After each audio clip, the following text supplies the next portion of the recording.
ప్రార్థన చేస్తూ ఉండగా ప్రత్యేకించబడ్డాడు కదా, అందరిలో లేడు కదా, కొండ మీదకి వచ్చాడు కదా, కాబట్టి దేవుడితో ఒంటరిగా ఏకాంతంగా ఉండడానికి ఇష్టపడ్డాడు కదా. అలా ఉన్న వ్యక్తిని దేవుడు చెప్తున్న మాట ఏంటో తెలుసా?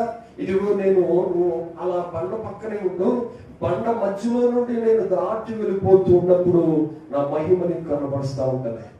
అంత మాత్రమే కాదు, ఇదిగో నేను వెళ్ళిపోతున్నప్పుడు వెనక పార్శ్వము, నా వీపు భాగము, నా వెనకాల పార్ట్ నీకు కనిపిస్తుంది.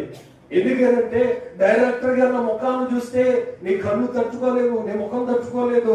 నా మహిమని ఎవరు డైరెక్టర్ గా చూచి తట్టుకునేంత శక్తి ఎవరికి లేదు కనుక దయచేసి నా మహిమ పూర్తిగా కనబడమని ప్రార్థన చేస్తే నేను కనిపించలేదలాగా.